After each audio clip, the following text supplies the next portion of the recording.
Good afternoon, selamat petang, ni hao, vanakkam.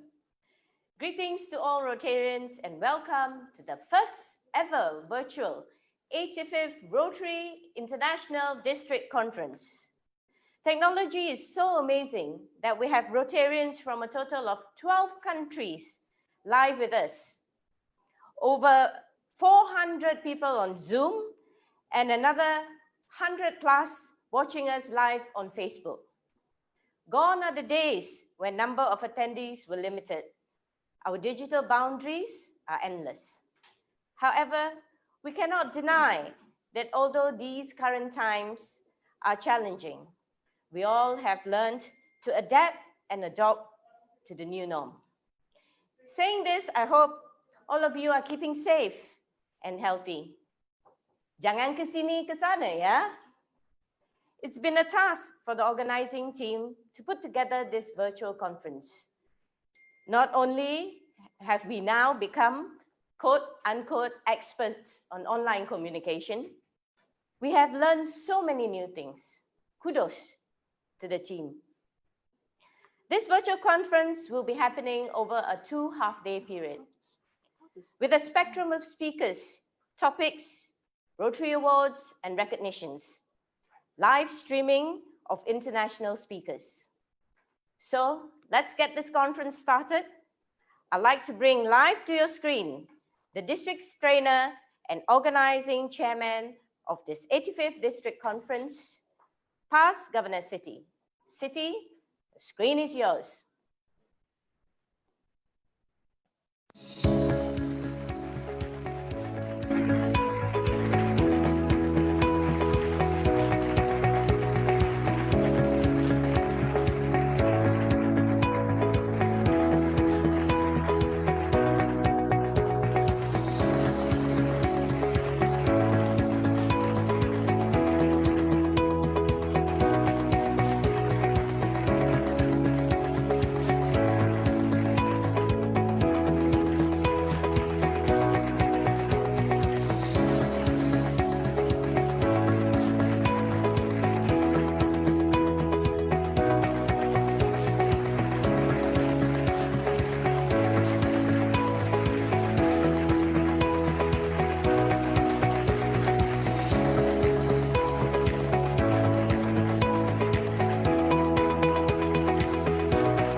Ladies and gentlemen, you have just been introduced to the 83 Rotary Clubs of District 3300 Malaysia. We start from north, in the state of Perlis, and down to Negeri Sembilan, down south. A very good afternoon, Salam Rotary, and welcome to the 85th District Conference. Governor Lioh Cheng Lim, Rotary dignitaries, Rotractors, Intractors, my fellow Rotarians, ladies and gentlemen. Today, we are truly blessed to be able to experience a watermark moment where Rotarians from over 12 countries coming together, not only Rotarians, but also friends of Rotary, friends from near and afar, from countries like Singapore, Bangladesh, India, Pakistan, Philippines, Hong Kong, UK, Nigeria, Nepal, Brunei, Indonesia, and Thailand. Your presence in gracing our conference adds to the grandeur of this virtual event. On behalf of our district, I thank you for joining us this afternoon. As Rotarians, we adapt to change. The global pandemic brought about innovative ways of how we could continue to do good and remain connected, serving and engaging with our community, albeit differently. It was amazing how Rotary responded to the call of this unprecedented global crisis, which every one of us could relate to. Organizing our virtual conference is really no different when COVID-19 made it difficult for any form of gatherings and our district conference was to be cancelled. But the district training team and the secretariat decided to step up. Building on the resources that we have with us, we created the storyboard.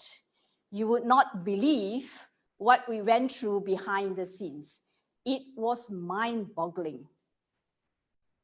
Buns for dinner, sleepless nights, and everything else that went in. But thank you.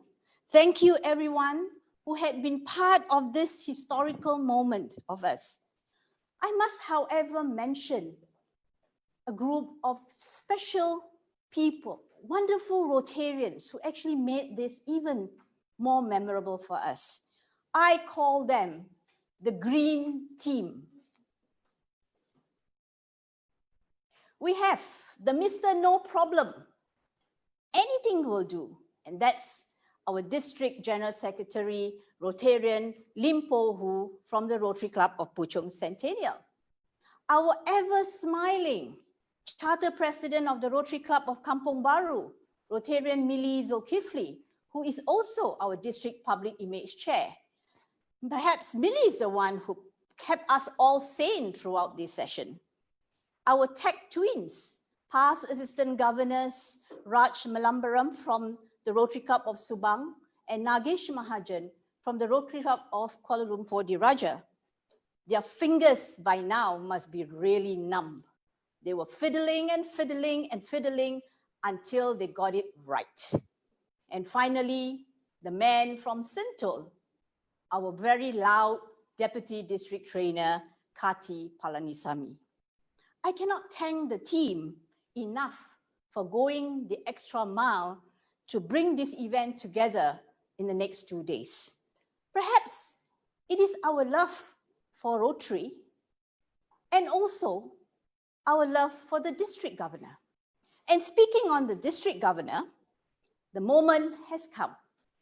The moment to invite the Rotarian of the Year, an individual who have led the district with passion and humility.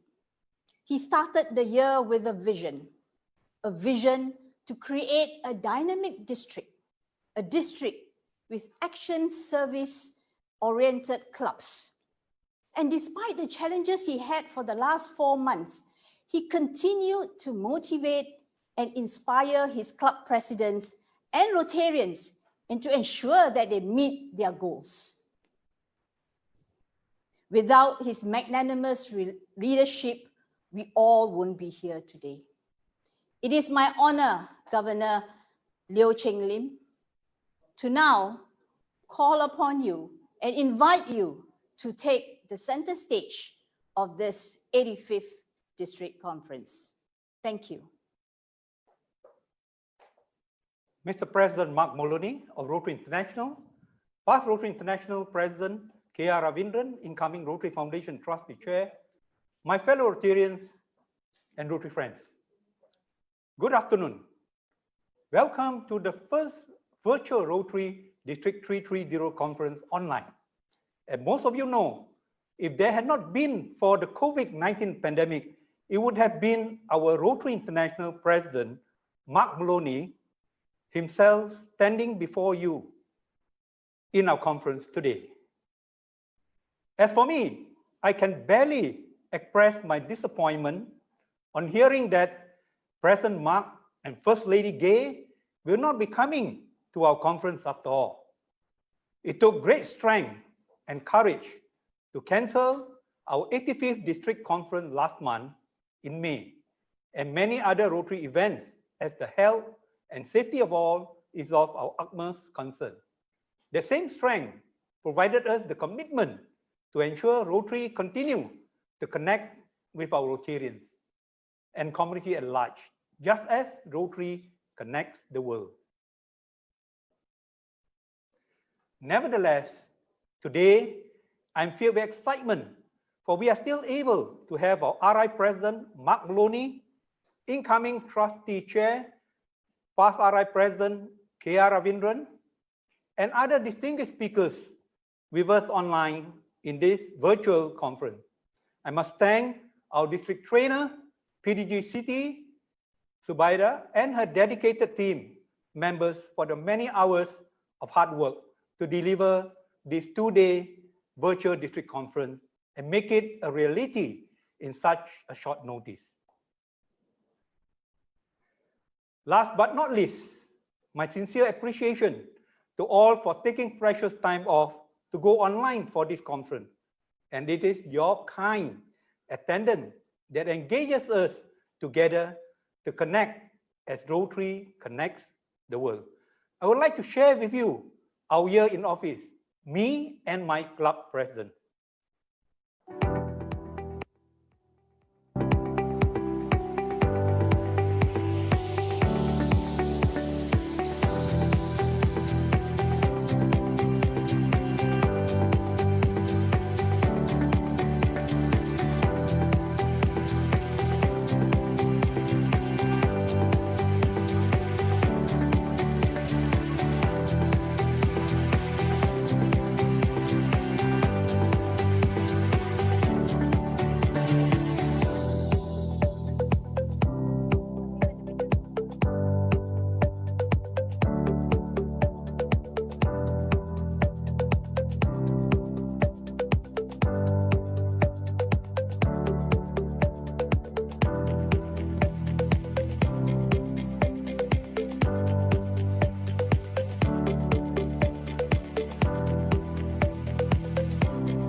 Thank you, Governor Lioh. You are truly a Rotary leader. Before we switch into our next plenary session, here is a quick overview of our conference and the program for the next 2 days. Today, we've got lined up for you Rotary International Mark Maloney's message. We've got the session on honoring our next Arch Klumph Society Chairs Circle. We have a chat with KR Ravindran, past Rotary International President.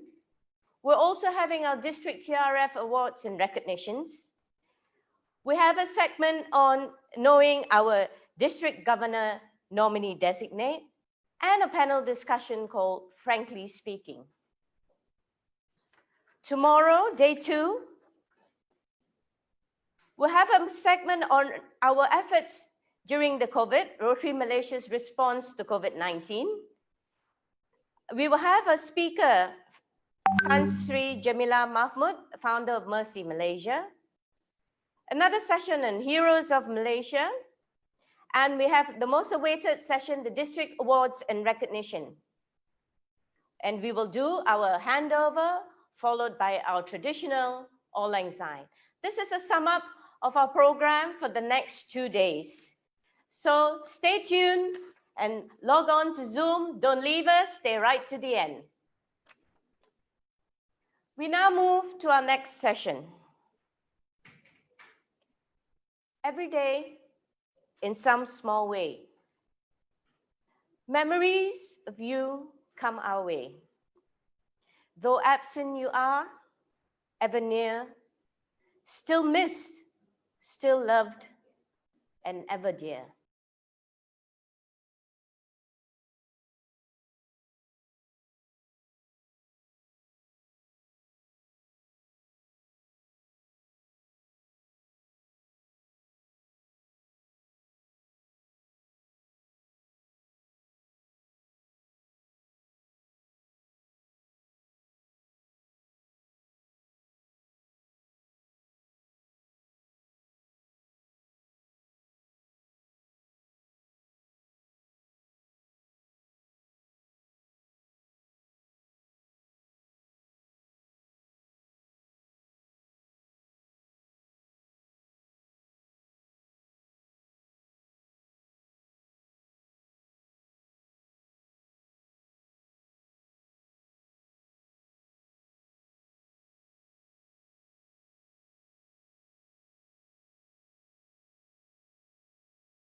Join us physically. Nevertheless, we go on to our next session where he joins us virtually all the way from Evanston, United States of America, with his Rotary message. Let's hear from the man himself, Rotary International President, Mark Maloney.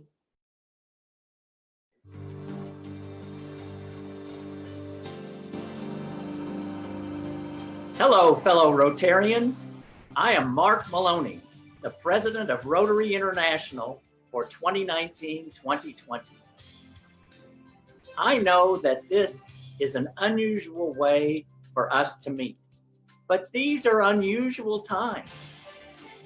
And we are certainly doing our best to meet the Rotary Action Plan goal of increasing our ability to adapt. As the COVID-19 crisis began to impact the world, country by country, Rotary's way of reaching out hand to hand, person to person, had to be put aside. But our powerful need to connect with each other has never waned, and our unique ability to lead and work with global organizations has never been more important. As I have watched the many ways you and all within the family of Rotary have connected the world with your actions and your compassion, I have never been prouder to be a Rotarian. We are facing a serious but temporary challenge. We will get through this by working together and taking care of each other. Just what Rotary members do. I know this because Rotary connects the world. And this has never been just a slogan for me. I really believe it. Rotary connects the world is a description of how and why Rotarians achieve so much. We invest in relationships. We make decisions grounded in evidence. We know how to mobilize our networks to create solutions that last. and we are always learning from our experiences in projects, clubs, and careers. In this time of social distancing, everyone feels a renewed hunger for meaningful social connection. We miss seeing our friends face to face. We yearn for the kinds of meaningful conversations and shared experiences that we may have taken for granted for much of our lives. In short, people are looking for the Rotary experience now more than ever. As we use our connections to recover from this era of distance, we will face new opportunities to grow Rotary in innovative, sustainable ways. Thank you for your leadership at this important time. Take care of each other. I look forward to seeing you in person soon.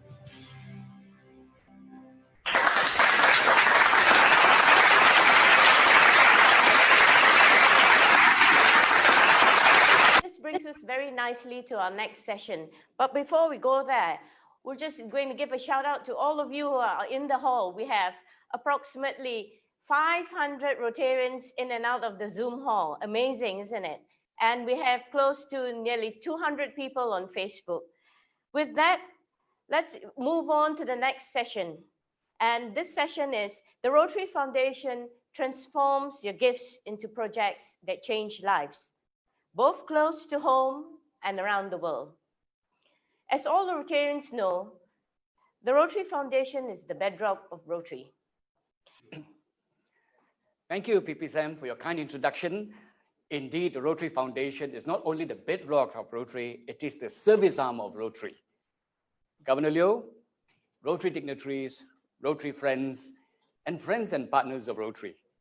The Rotary Foundation has expended more than $4 billion on life-changing sustainable projects, as well as programs that fosters international understanding, global peace, and vocational and technical upskilling.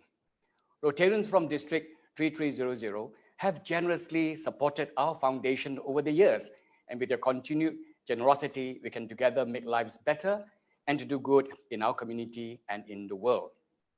We are also indeed honored to have the incoming Rotary Foundation Trustees Chair, past RI President Ravi, to witness and grace this virtual recognition of all Rotarians and clubs that have made a difference despite the pandemic.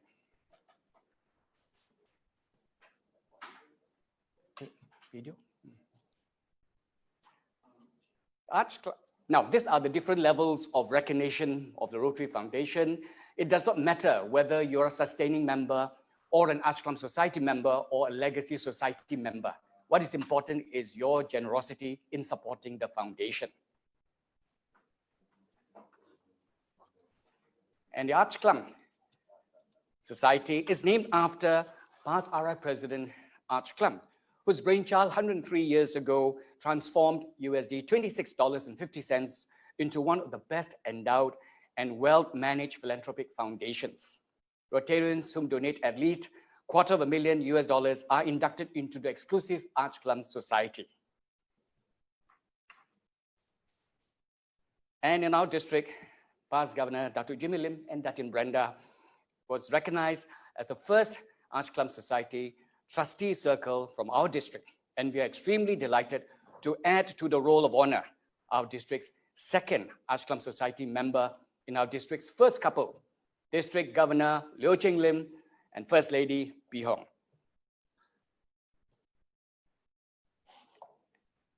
And with that, I would like to now invite Governor Liu and First Lady Bi Hong to be recognized on live.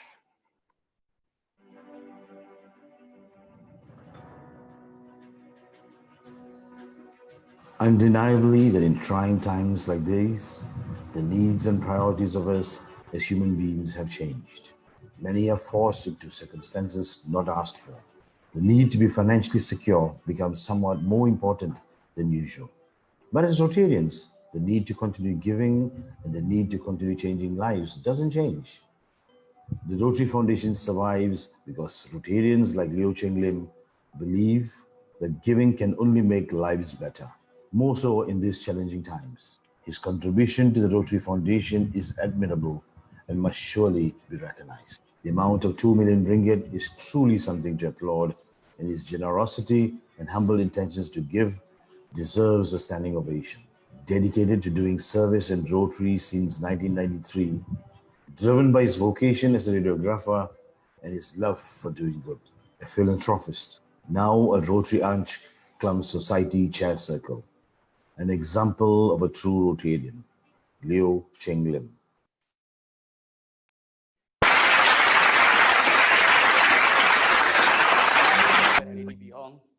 Our Arch Klumph Society Chair Circle.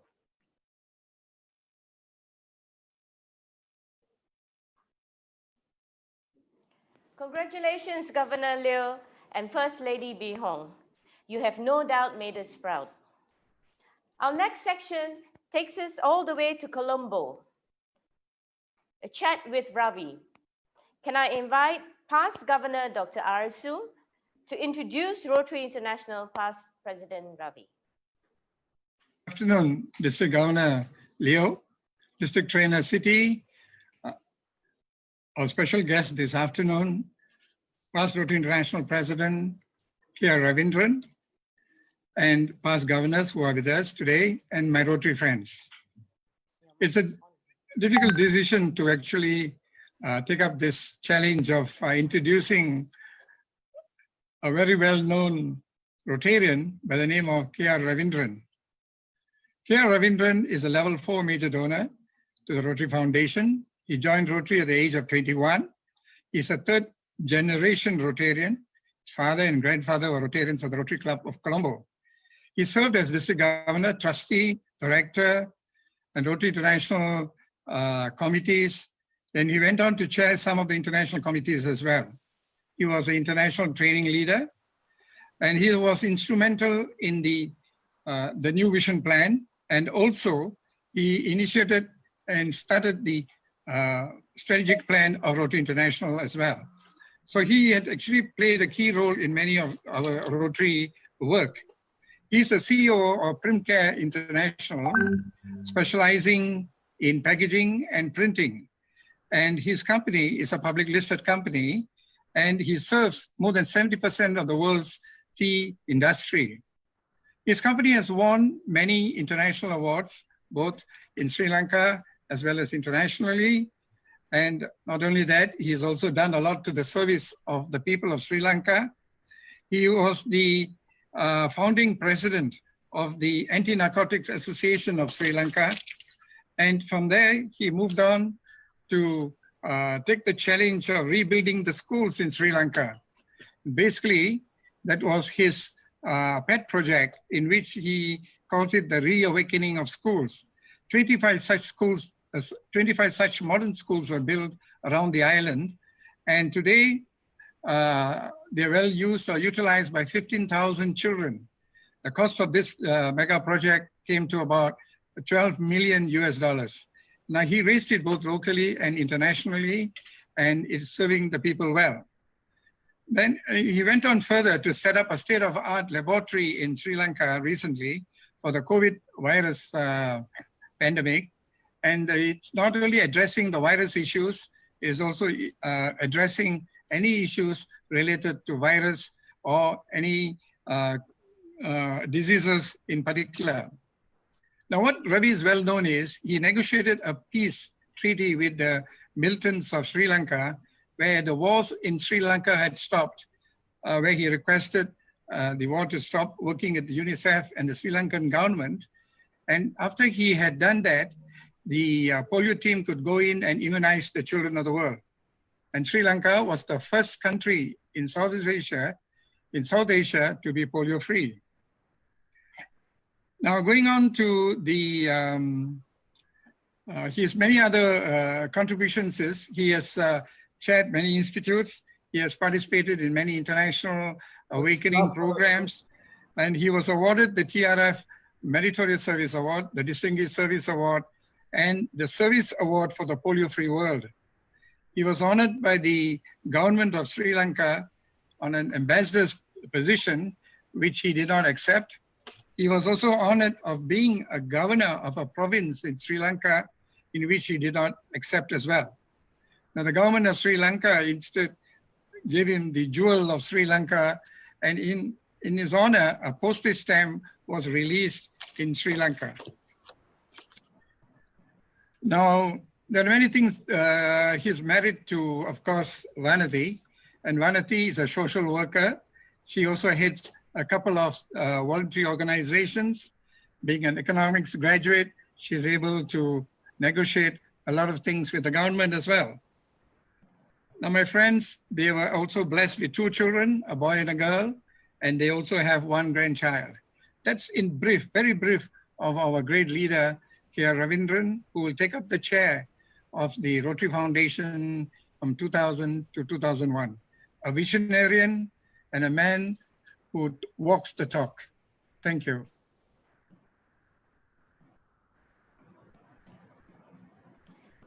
And that was Arasu introducing past President Ravi.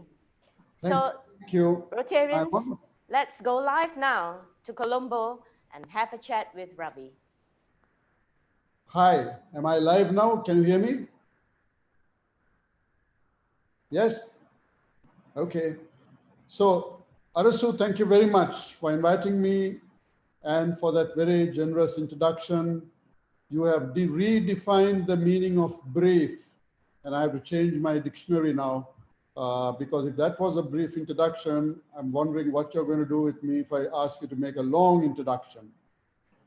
Let me start by first paying a tribute to your district governor, Lioh Cheng. Not just because he's reached such a high level in the Arch Klumph Society circles, at Chair Circle, but because of his leadership by example. What a leader. You know, I have often wondered what makes people like Lioh Cheng tick. Why do they give away so much of money? I mean, I understand that everyone who gives is not, a Warren Buffett or a Bill Gates, or it's not because they have surplus cash. They are, I have come to this conclusion that they are generous because generosity is all about kindness. They give because it makes them feel good. They give because it strengthens personal values. They cater to their social conscience. They give, I think, because by giving, they share the experience of giving and thus be an example perhaps to the younger generation, the future generation, so that they too can make positive changes to the world through these gifts. They give because they want to make a difference and because they know that through the foundation, we are definitely making a difference. They will give because we live in a world where each one of us is vulnerable to terror, disease, and all those other challenges that millions of people face. I think they give because they know that 10% of the world's population live in reasonable comfort, whilst there is a great proportion of the rest who are hungry, homeless, jobless, ill, disabled, desperate, isolated, ignored. These are the ones which our foundation supports. And I think they give because they know the world will thrive only when men and women like us plant trees, even though we may never benefit from its shade. So I'm going to ask you, wherever you are in your homes, officers, to raise your glasses in a toast to this extraordinarily generous person who is your district governor. To District Governor. District Governor. All right, now let me get back to talking about the foundation. And before that, I have made up my mind that now I have to make use of this, your district governor's skills next year. I can't let this go. But now allow me to preface my comments on Rotary by first framing the current context of the situation around us, around the world.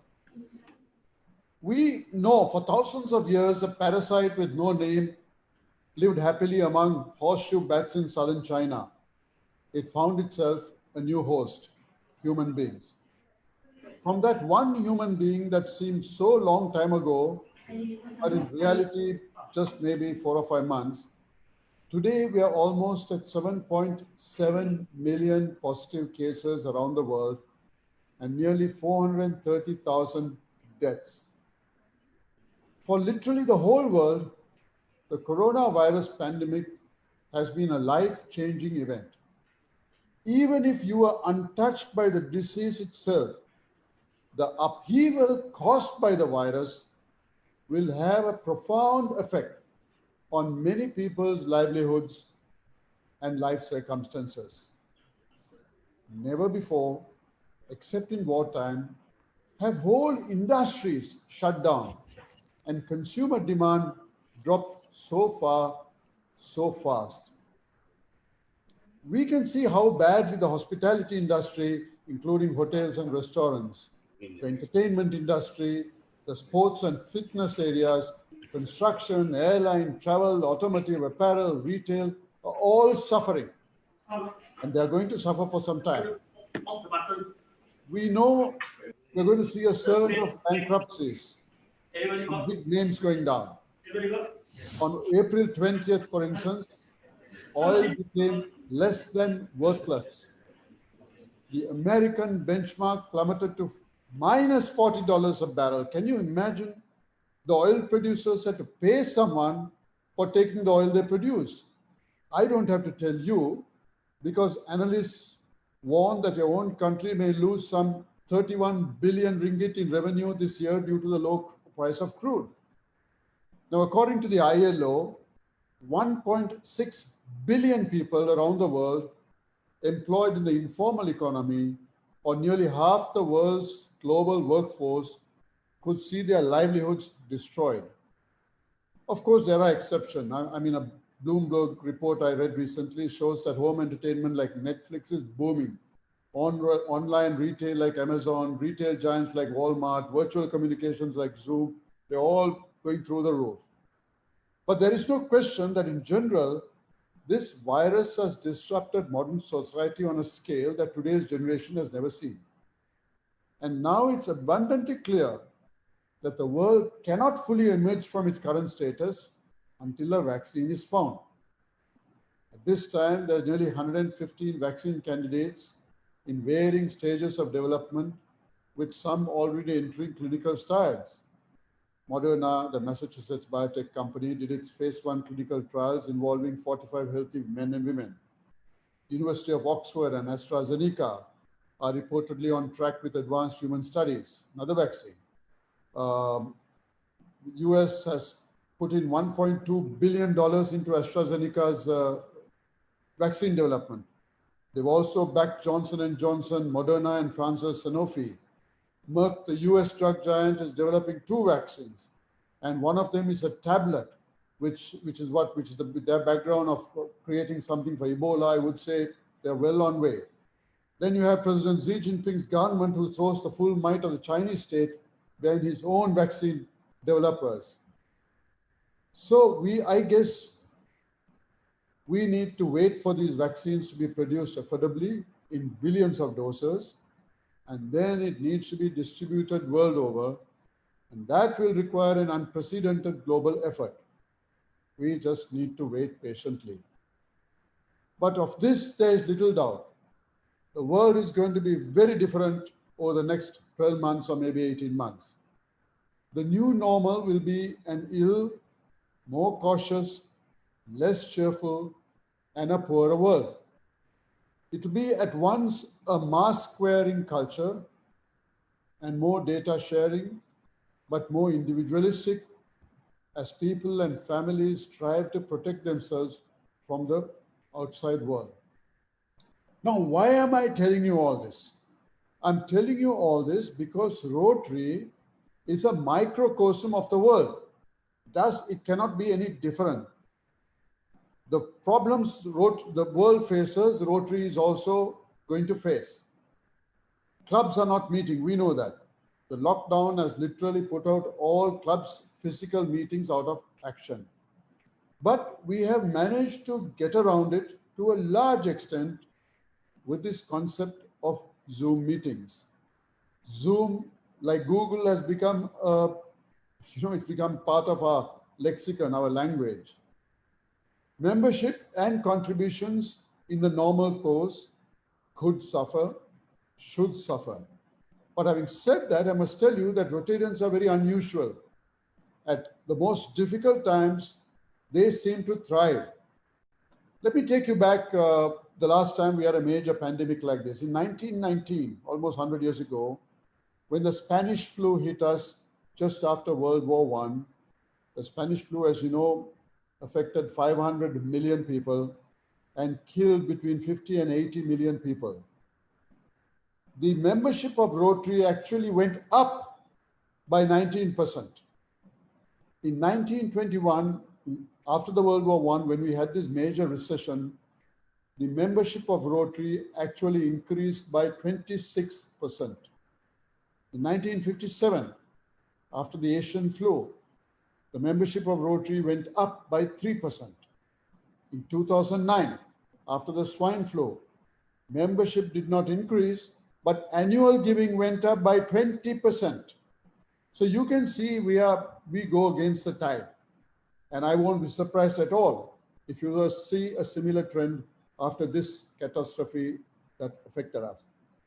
But one thing that was very joyful to see was the immediate response, the follow-up responses, and then the major responses by country after country, district after district, zone after zone, across the world, all of them in their own ways, including your own country and your own district. And foundation itself reacted very, very fast. You know, the moment the pandemic was announced, we put out $1 million from our World Fund to be distributed to districts on the basis of $25,000 per district on a first come first served basis. It was gone like that. Then we put in another $2 million that also went off. And we know that when at $25,000, there is only a limited number of districts that we could give. I mean, we had over 160 applications, and we could give only a fraction of that at $25,000. You know, 60 or 70 districts we gave out. In fact, we've given out a total of 210 grants for an amount of $5.2 million. $3 million from the World Fund. The balance 2.2 came from DDF transfers and general fund transfers, refunds from the convention, and sundry amounts like that. In addition to that, the global grants, in fact, we are finished. All the money we had exhausted. We gave out 216 global grants, including 47 which were repurposed at approximately $14.2 million. All this literally over 2 to 3 weeks. I mean, I know of grants which were approved in 1 day, 2 days. And mind you, the entire Rotary International staff is now not working in Evanston from their building. They're all working from homes. In fact, I told the General Secretary that, you know, your staff works better from home than in the office. Maybe we should keep them there. The way they did magnificently. So when I look at the way we reacted to the pandemic, the way clubs reacted, the way Rotarians reacted, I feel very heartened. But I know that next year is going to be a challenge.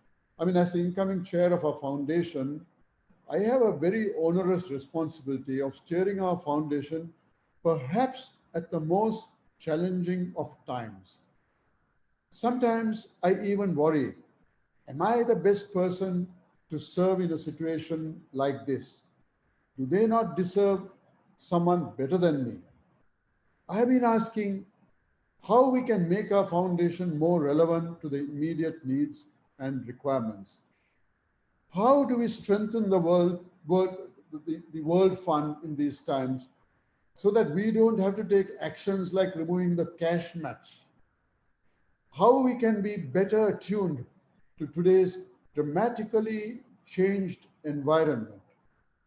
How do we help clubs do projects more relevant to the times, and what we do to do it in a strikingly impactful manner?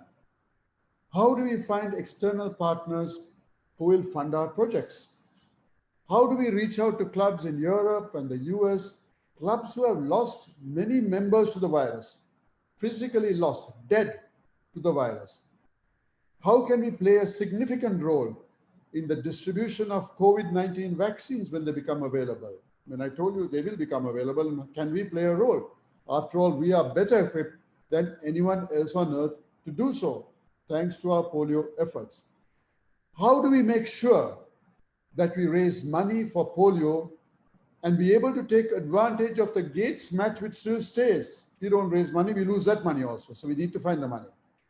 In fact, right now, there's a crisis of sorts because President Trump formally announced his withdrawal of the US from the WHO. And we've been running around trying to make good any money that we might lose on that. And the US, is because the US is the single largest contributor to the WHO at $400 million annually. And public health experts have warned that a suspension of those funds would severely damage the foundation, damage the organization.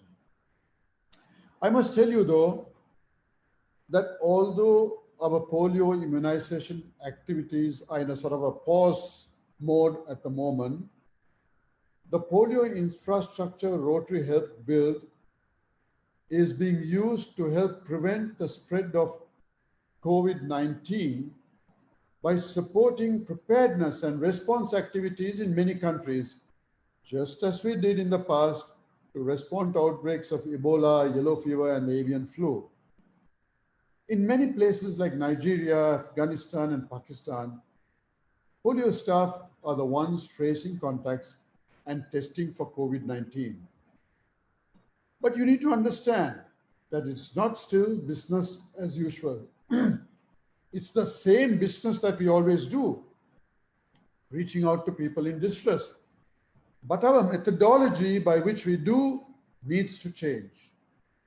Our process of preparing and delivering the project needs to change. The way we communicate what we do needs to change. Public health emergencies like the coronavirus can bring out the worst in people, but it can also provide inspiring examples of people choosing to be kind. We want to belong to that second type. Remember, every crisis has its heroes. Every disaster, its displays of selflessness and sacrifice.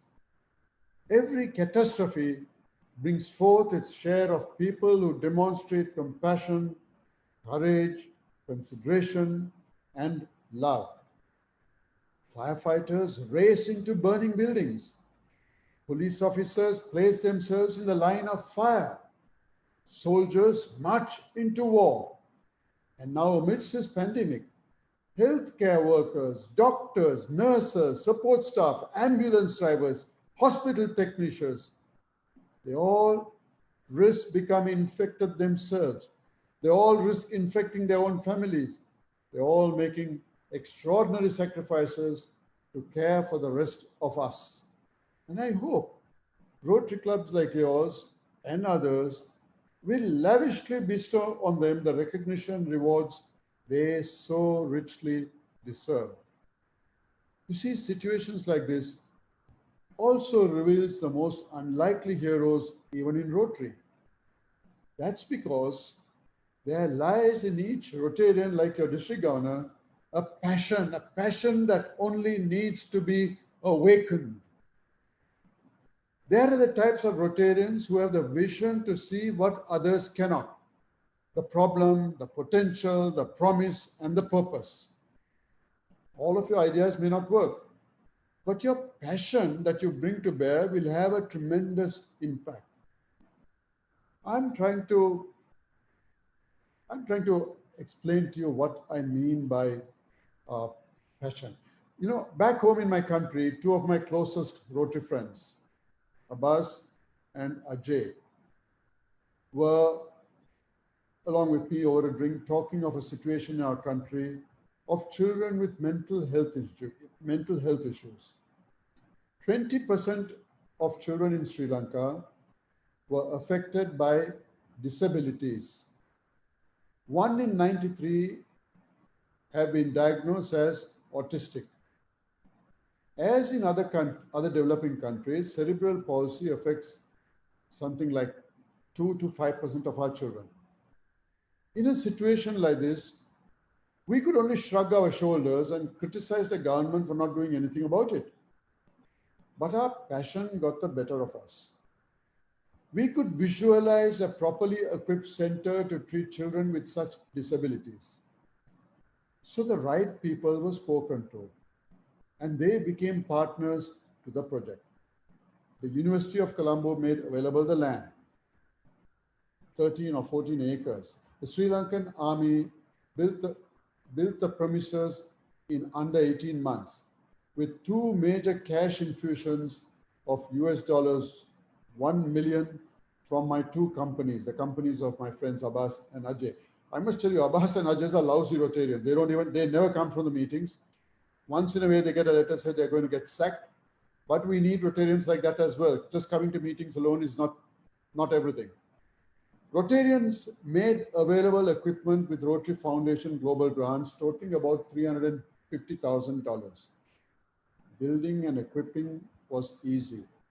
Sustainability was the key in the long term. So we negotiated a deal with the Faculty of Medicine of the university that they would absorb all the operational and maintenance costs. They would provide trained professionals in the field of disability studies and take care of initial screening and interventions. In turn, they got from us a 42,000 square feet center of world class, as good as anything you can find in your country or in the United States to operate from.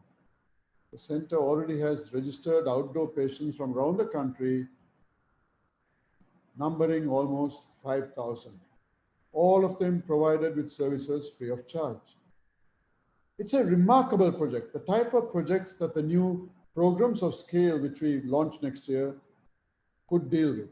This was not one of those projects, but that's the type of projects that the programs of scale is trying to do. Large projects where we bring in outsiders, we put some money, others put more money, and we do something substantial. So I ask you to be hopeful. And I tell you that here is an opportunity for many of our members to become heroes, because we face these challenges, and during these challenges, there's a time when we can really blossom. We will, of course, be measured on our ability to handle the current adversity and uncertainty. I know it's easy to say. I know it's going to be a challenge, and many of us worry. But as someone said, what use is our worry right now? Worry is like a rocking chair. Gives you something to go up and down, but doesn't get you anywhere. So I said, you see, once a Persian king once called his wise men and asked for a coat that would make him happy when he was sad and sad when he was happy. So they thought for a bit and they told him the quote. He was so impressed that he had it inscribed on his ring. The quote was simply this: "This too shall pass." So my friends, this too shall pass. The world at this time is in an induced coma, but it's not going to be permanently hobbled. As history has shown before, this world will also bounce back. About a month or two ago, in only her 5th address to the nation in her long 69-year reign as monarch, Her Majesty Queen Elizabeth II closed her remarks with the eponymous line from Vera Lynn's best-known song, "We'll Meet Again." So we should take comfort that while we may have more still to endure, better days will return. We will be with our friends again. We will be with our families again, and we will meet again in person. Thank you very much for having me with you. Thank you. Thank you, President Ravi. It was indeed, before you came on board, every one of us was asking the questions. What's going to happen to our membership? What's going to happen to our giving? Will we be getting grants? But President Ravi, in your last 20 minutes, you actually have answered all the questions that is bothering all of us. You gave, as usual, it's your style, your honest and candid insight into what we should be looking for. You gave us, the Rotarians, a perspective, and a perspective of something that you gave us the confidence now that we should actually move forward. And as you rightly say, Rotarians, they step up when there is pandemic. They are out there. They are probably the first ones who go down on ground. Thank you so much, President Ravi. And I think because of that, we don't even have questions from the list, from the chat for you, because I guess you have answered every one of us. Thank you for being with us. I know, in your busy schedule, and we all certainly look forward to your leadership next year as trustee chair. And once again, from all of us here in Malaysia and all our visiting Rotarians from all over the world, thank you for being with us and sharing your thoughts and insight. Thank you. Thank you. Goodbye. Goodbye.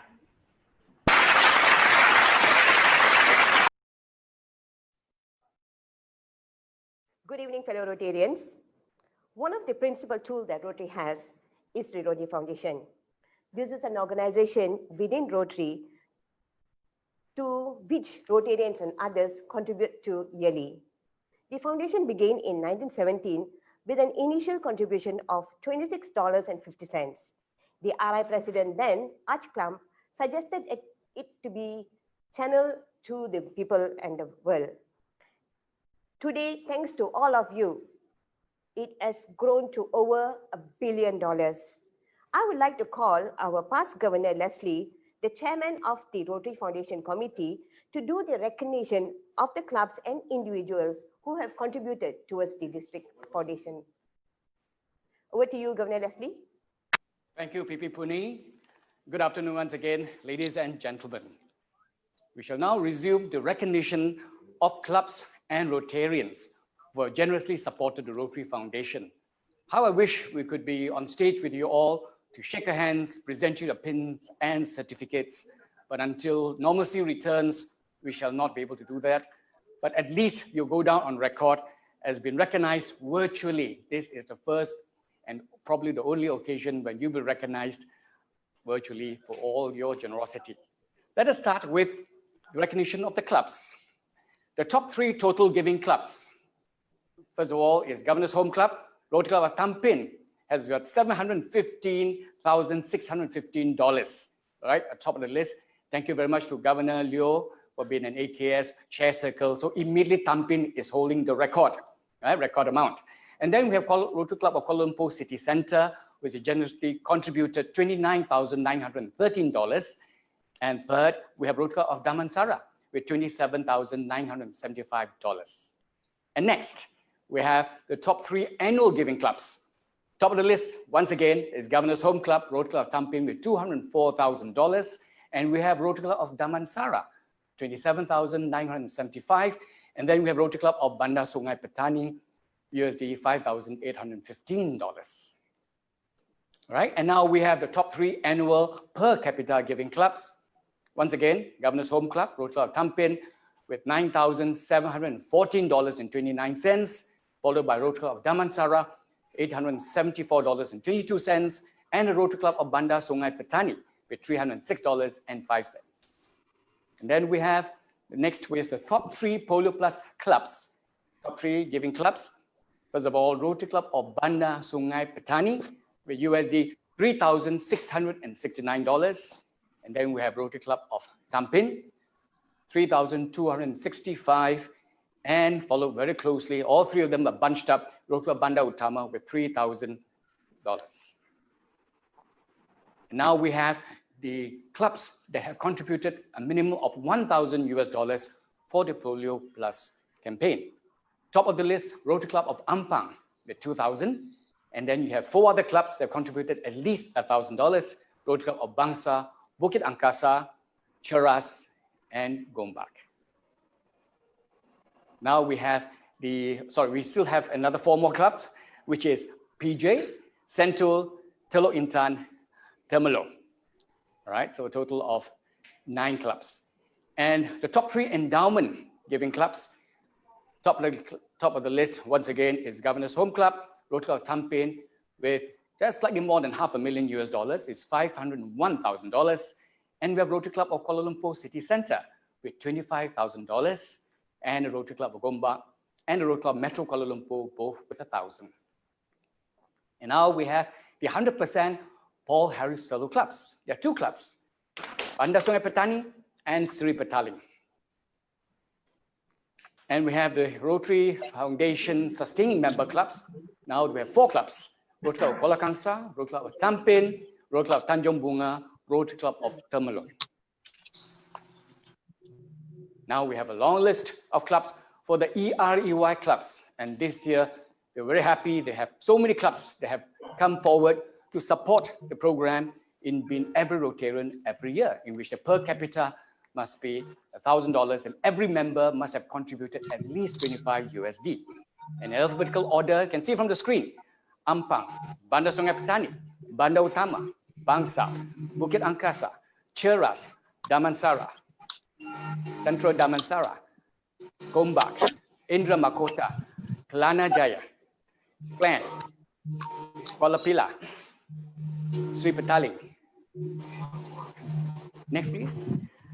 Kuala Lumpur City Centre, Nilai Central, Penang, Puchong Centennial, Subang, Taiping Lake, Taiping, Tampin, Tanjung Bunga, Teluk Intan, Temelong, and last but not least, West Pahang.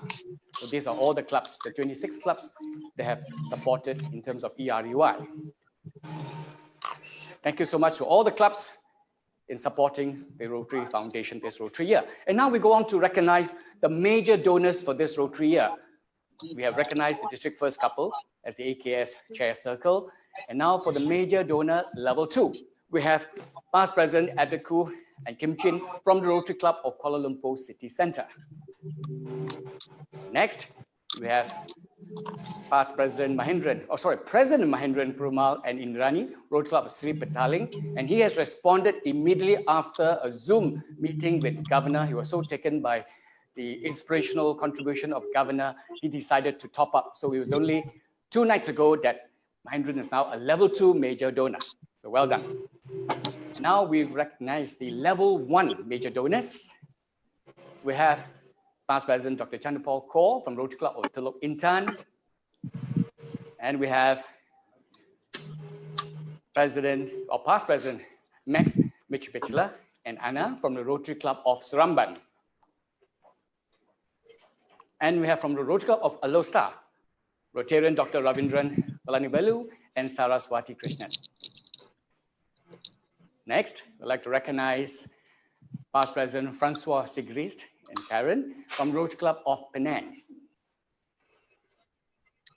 Last but not least, we have Past Assistant Governor Susan Tu Siu Chan from the Rotary Club of Cheras.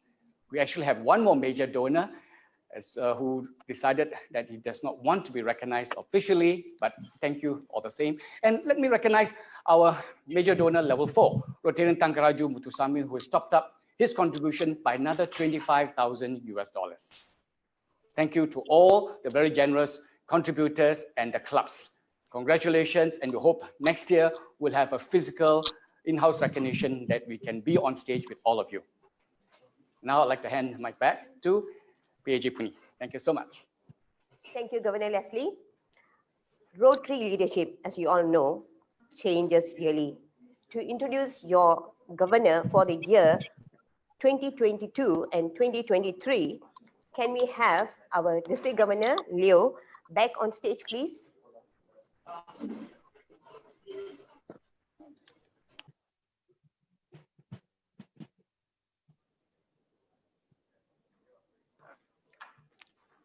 It's my pleasure to introduce District Governor Nominee Designate Dr. Krishna Kumar.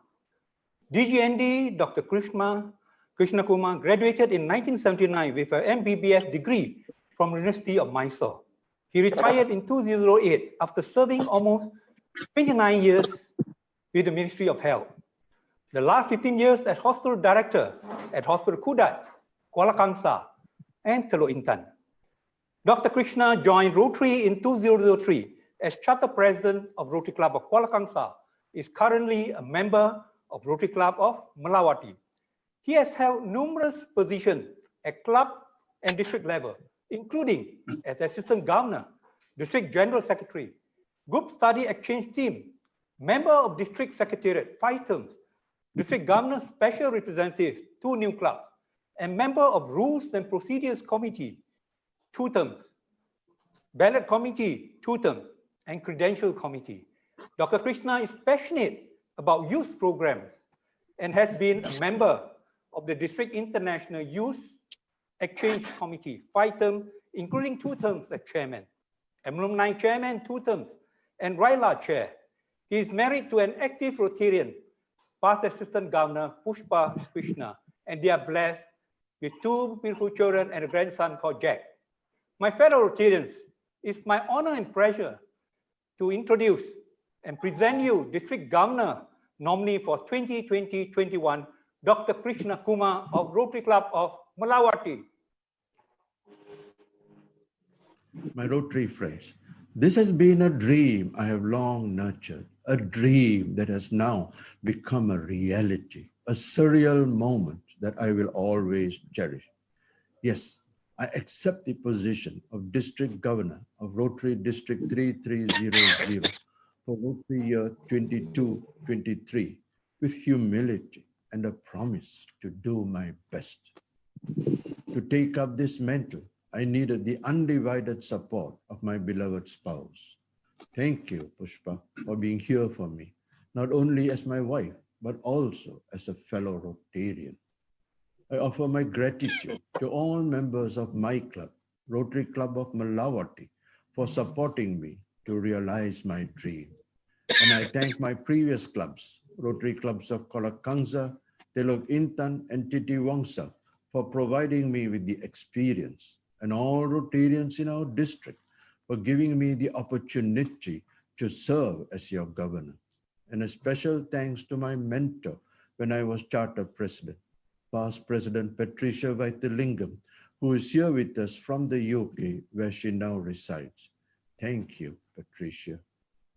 A leader must lead, and I will lead with a vision for our district, which includes, first, to increase public image and awareness of Rotary by encouraging all clubs to carry out sustainable signature projects with impact and to promote them on social media. Second, to urge clubs to do more global grants, thereby increasing donations to the Rotary Foundation as members see the benefit to their clubs and community. Third, to stamp our district's mark in post-disaster rehabilitation and reconstruction by our global grants and Yayasan Club Rotary Malaysia grants. Fourth, to make Rotary fun by encouraging clubs to have more family activities, thereby helping to retain members and attract new members. And fifth, to increase accountability by prompt financial reporting for all district events. My Rotary friends, take a step back and ponder, why are you a Rotarian? It is because you want to make the world a better place, and to do that in an atmosphere of fellowship, in a fraternity of like-minded individuals. Our core values of service, fellowship, diversity, integrity, and leadership are what binds us together as a family of Rotary. I once again thank all of you for placing your confidence in me to lead our district. I will not let you down. Remember, I am here for you. Thank you.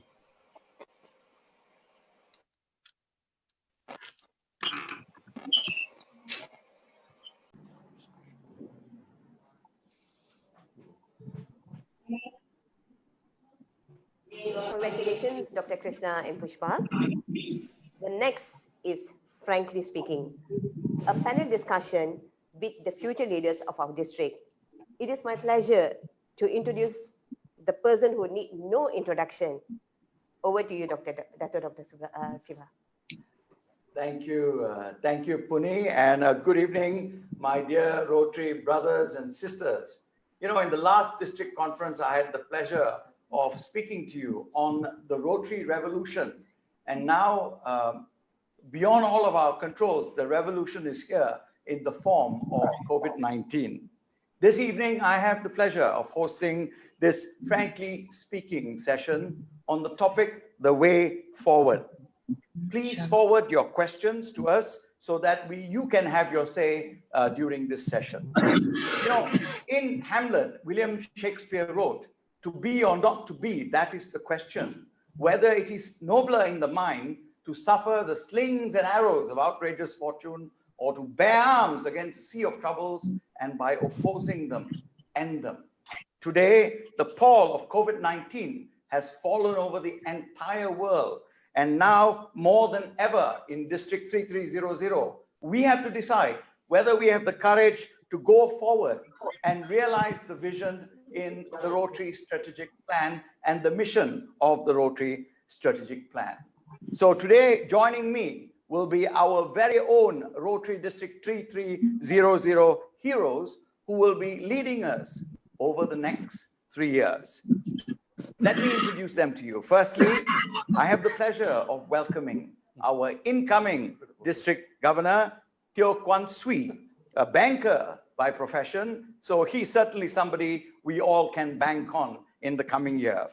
Secondly, I have the pleasure of introducing our District Governor Nominee, Dato Bindi Rajasegaran, a realtor whom I'm sure we can all rely on to keep things real for us in District 3300. And last but not least, we have our District Governor Nominee Designate, Dr. Krishna Kumar, a doctor by profession.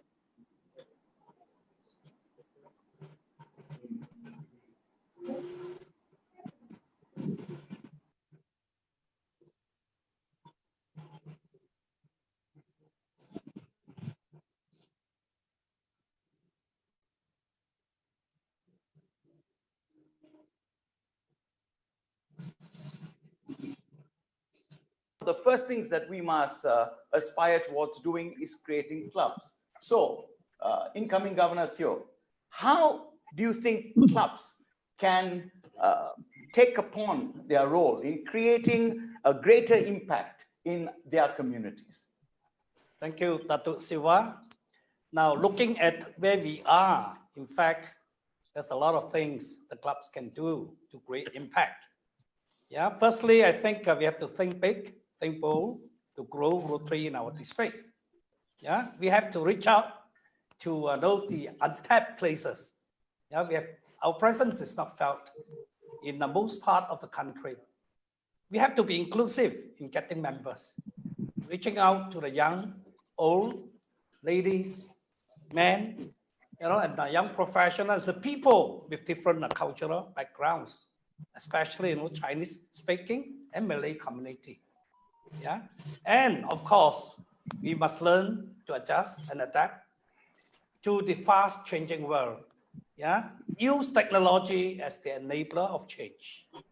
And of course, we must embrace the RI's vision, translate all those strategic priorities into actions right down to the club level. That's my take for it. Thank you, DGN Cares. So you believe that clubs really have to reach into the strategic plan and reflect carefully on what they can do to take us forward. Yes. So now I turn to DGN Dato Bindi, and I want to ask her about one of the things that the strategic plan is talking to us about is how we can reach more people in our community to bring them into Rotary. So my question to you, Dato Bindi, is what can clubs do to expand their reach in their community, especially in terms of increasing their membership in these difficult times? Thank you for that question, Dr. Siva. A very good afternoon to everyone. All right. Looking at the universal trend, there is a decline in membership in all service organizations.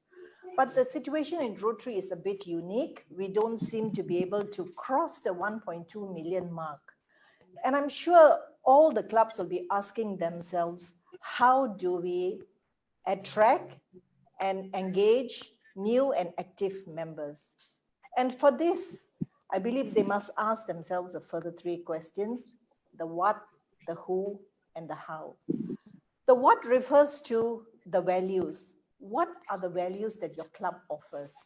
What is the motivation for this particular person to join your club?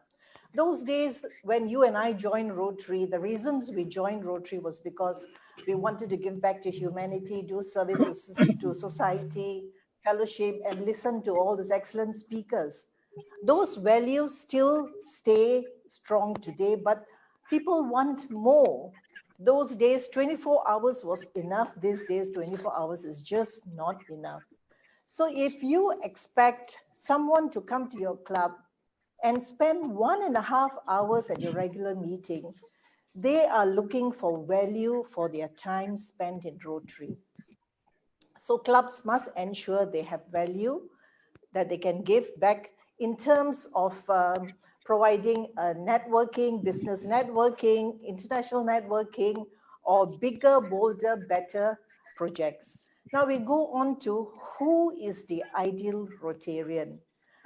An ideal Rotarian is one who is socially conscious and who has the means and the expertise to give back to society. And looking further into that, you can go down to the demographics of age. The group below 50 who are the developing leaders and professional businessmen, or above 50, the more established, or the above 65 who are the retired, semi-retired. So it depends on which demographic suits your club. And Rotary International has done a survey, and apparently the most likely group of people to actually become Rotarians are the younger members and women.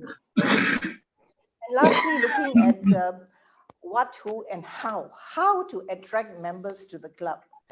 Now, let me ask you a question. When you have a function at home, what do?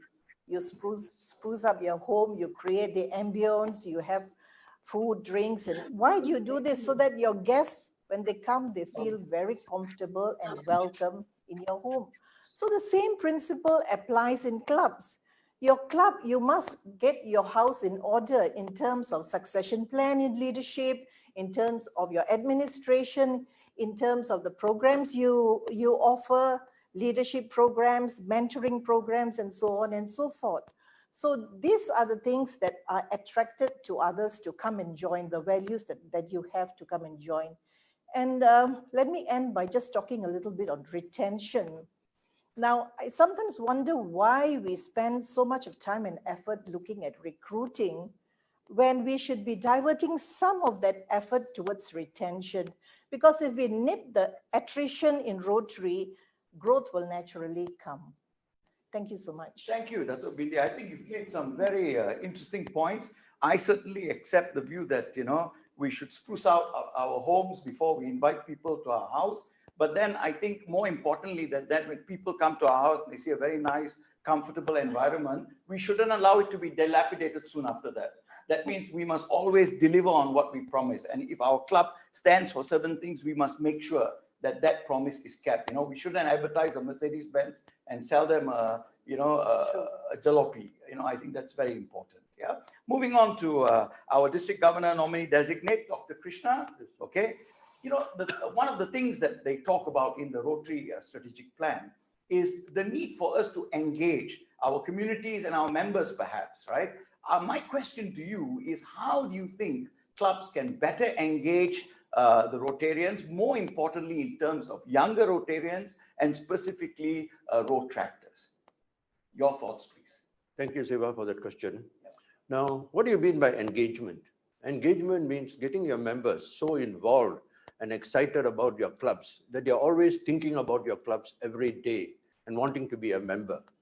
Before clubs can actually decide how they want to engage their members, we need to know what makes members stay in Rotary and what makes them leave. Now, a survey done by Rotary International a few years ago showed that members stay because they like to do projects, because they enjoy our fellowship and friendship, and because they like to make contacts outside their normal workplace. Members leave primarily because of cost and time constraints, club environment and culture, or unmet expectations. Now, having known this, what can clubs do to engage their members, especially the new members and the young members? When they join Rotary, these people are excited. They have a lot of ideas. They are waiting to do something. Most of these young members and new members especially, they are more interested in doing projects rather than attending your club meetings. So if your club has got more projects, multiple projects, they have more opportunity to be engaged. And try and diversify your projects so that there are various opportunities for them. Young members like to play an active role. So find out from them what exactly inspires them. Don't presume that a new member or a young member likes to play a role that is connected with his or her vocation. Not necessarily the case. They like to do, but they don't necessarily have to do with their vocation. These new members also want to know that their ideas count, that they are valued. So give them a role to play. Let them even lead your projects. They may do things differently from us. It's okay. Let them do it, guide them, but don't patronize them and don't dominate them. Give them a role, let them take ownership of the project, and you'll be surprised with the results. Now, young members today are very action-oriented. They are tech-savvy, they are always connected. These people are not interested in the traditions that we have in Rotary. We have a lot of traditions. So they want simplicity. So we have to change to engage them. Now, Rotary International has allowed clubs the opportunity to be flexible in our meeting formats. So we should ask the younger members, what exactly do you want in Rotary, and try to adapt our club towards them. Younger members have a lot of constraints in terms of cost and family obligations. So let us try to bring down the cost of our meetings by having, say, food can be an option, not necessarily to be there. You can reduce the dues for younger members. You can allow children to attend your club events. Now, let us also ask, why do young members join Rotary? They join primarily because they want to have opportunities for leadership development and networking opportunities. So let us try, so clubs should try to give them opportunities to develop their public speaking skills. Let them be speakers at your club meetings. Now we are having Zoom meetings. Let them be an MC at your Zoom meeting, a moderator at your Zoom meeting. You're going to have your club handover ceremony soon. Let them be the handover there. And this also, let them be the MC there. And this also applies to Rotaractors. See how well the Rotaractors did when we allowed them to be moderators for the District International Assembly, Siva. The Interact Assembly, they did it very well. Now, Rotary International has now formed a partnership with Toastmasters International. And there are a lot of resources available in Toastmasters for personal development and leadership. Try and get these young members to enjoy those resources. There are courses available in the Learning Center on topics such as how to deliver a speech, how to write a speech. So these are available for them. Now you want your young members to attend your meetings. So try and make your meetings appealable to them. Get outside speakers to speak on topics of interest to young members. Get your club members to speak on their vocation.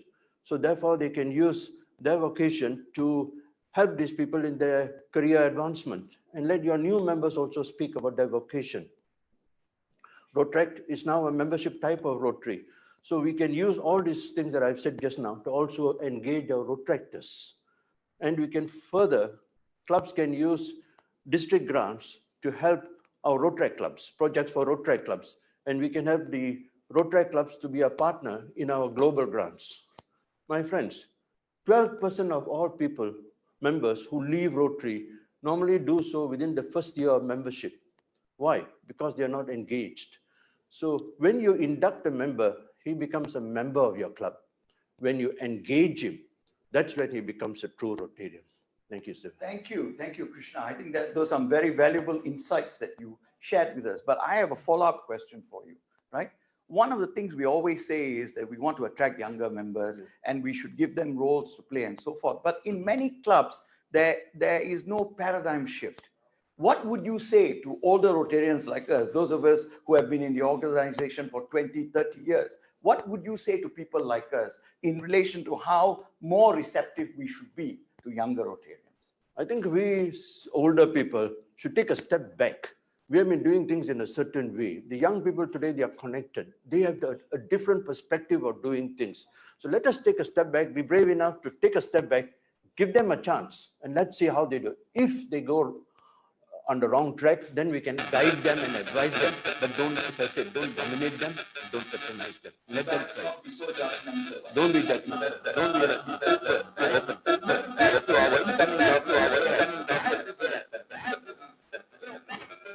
One of the things I feel is in the last 20 years that I've been with Rotary, we have very few Malays in percentage of population to Malays in Rotary. Yeah, we have some very dedicated Malay Rotarians. Some of them have become our past governors. But still, the absolute number of Rotarians is very small. What suggestions do you have to increase this diversity in our district? I think basically it's the understanding. Yeah, a lot of Malays have the wrong perception of what Rotary is all about.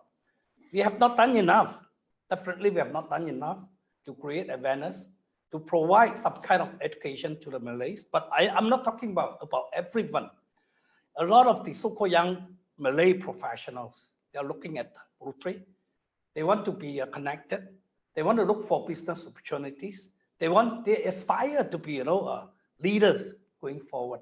And in fact, this is a very good platform. Of course, we need the more Malays clubs and the leaders, especially in our own district, to really talk to the Malay community.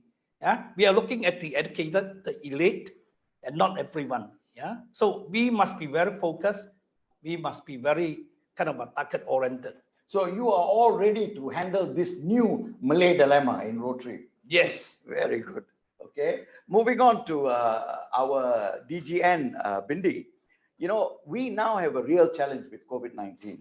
It's a new normal. It's a new reality.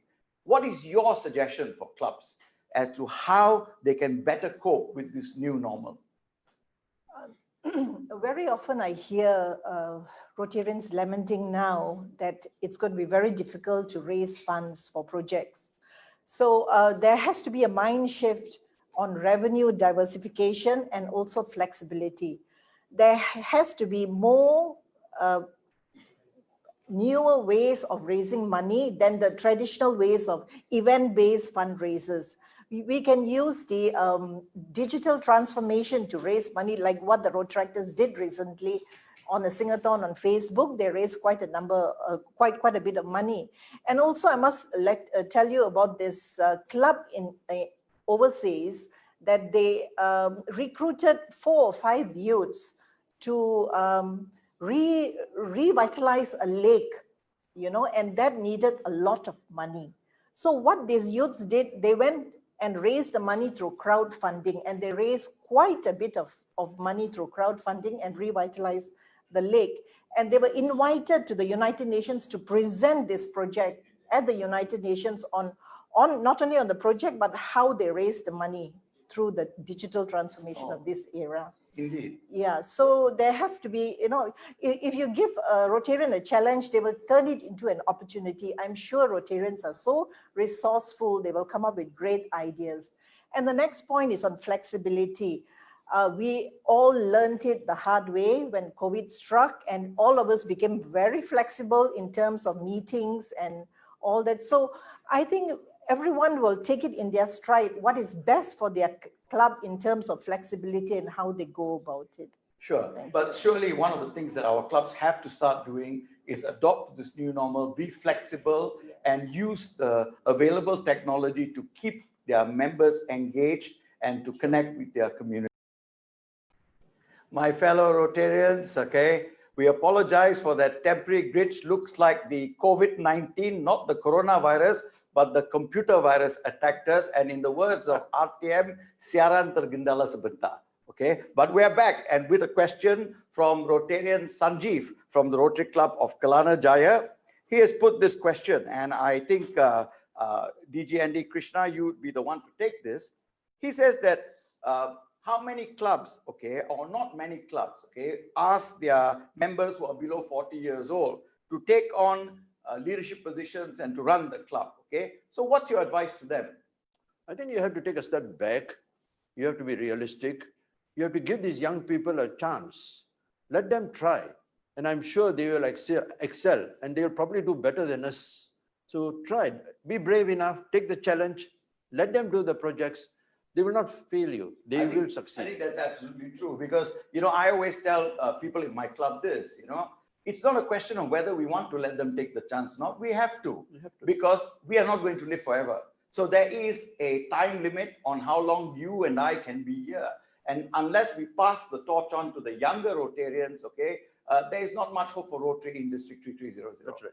Turning on to our District Governor, incoming District Governor, KS, there's a question from Siti Zaleha, okay, who says, I may be one of the young Rotarians in my club, okay, but you're right, I'm not keen to attend meetings. I'm not keen to deal with administrative things. So her question is this, is there a support group for young Rotarians that will allow us to come together with our interests regardless of which club we are from? That means, can we have like a young Rotarians group, maybe a WhatsApp group or something like that? What do you think? This is definitely, you know, absolutely very, very good suggestion. Now, in our club, we have a group of younger Rotarians. They form their own group, something like, you know, they call it their own interest group or fellowship group, so that they can talk, they can be on the same page. Sure. They can share their interests. Yes. Like people like us, you know, I mean, we are drinkers, you know, sometimes we also have our own group, you know, we gather together and say, come, let's go for a drink or something like that. This is definitely, you know, something workable. Yes. And in fact, it could be very, very attractive. Yes. And if you do form such a group, please include me in the group because I'd like to think of myself as a young Rotarian. Oh, yes. Okay. Of course. Yes. Now, Rotarian Nishal Pandey has this question. Maybe District Governor Nominee Bindi, you'd like to handle this. He says it's very critical to see how we handle road tractors, to mentor them to become great leaders in our community. Do you think that Rotary has an obligation to run a proper personal development program to mentor road tractors so that they will become the leaders that can become Rotarians? Definitely. Yes. And I think it's our obligation to do that for our road tractors. And with the new terms that have been released by Rotary International, the assimilation of road track into Rotary, they are almost at par with us. And it's a two-way thing. We learn from them and they learn from us. And we are obliged to train them, give them all the guidance and training and experience, and include them in all our Rotary activities. Yes, thank you.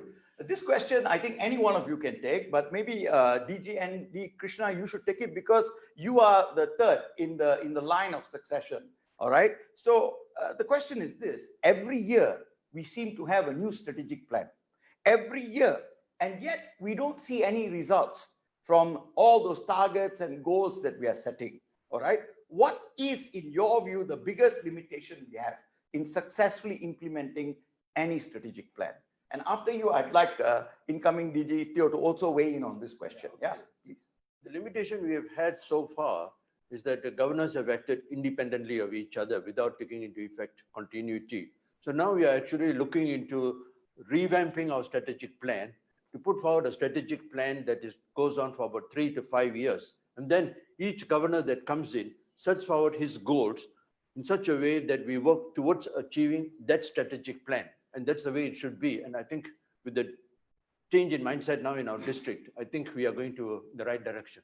Sure. Your thoughts on that, incoming Governor Teoh? Yeah, to me, I think the buy-in is very, very important. If you really want to roll out something, you must get buy-in from all the way down. Top district level, all the district committees, all the chairs must buy in, or otherwise don't be part of the team. And all the way down to the clubs level. And of course, on top of that, follow through is very important. We need to follow through. We need to monitor. We need to set KPIs, reward them where necessary. Yeah. So I think this is something, in fact, all three of us will agree that moving forward, we are going to set short-term, medium-term, long-term kind of strategies. Let's agree and work on it.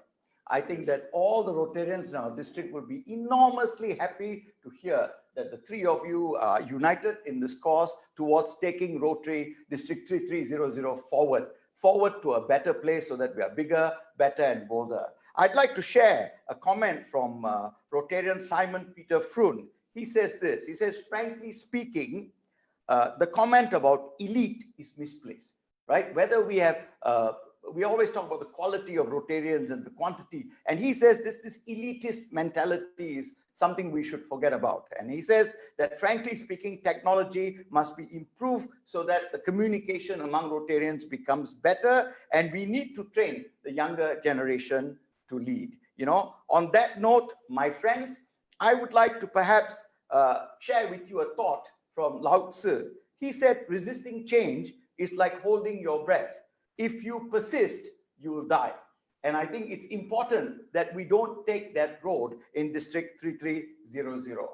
And I would like to thank our panelists. And I end with this poem by Edgar Guest, who said, have you earned your tomorrow? He says, is anybody happier because you passed this way? Does anybody remember that you spoke to him today?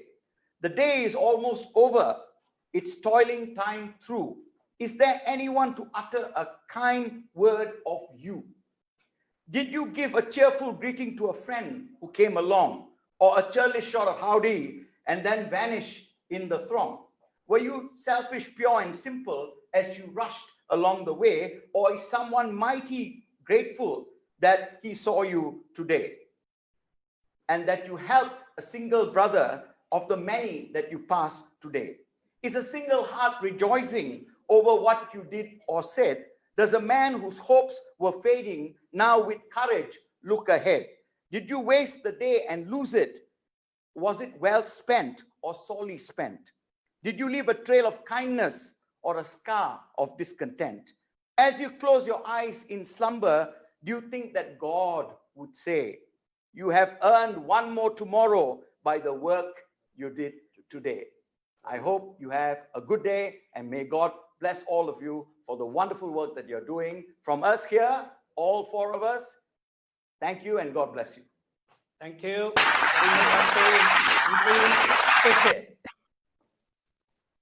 Thank you, Chairman Dato Dr. Sivanandan, and the future leaders of our district. Wow, that was an exciting half an hour, hearing all of you about your future plans and ideas for the district. Now, fellow Rotarians, with that, that is the end of the first day conference. Thank you all for being here, and see you again tomorrow at 2:45. Don't forget, 2:45 for the second day of the conference. Till then, take care and be safe. Thank you.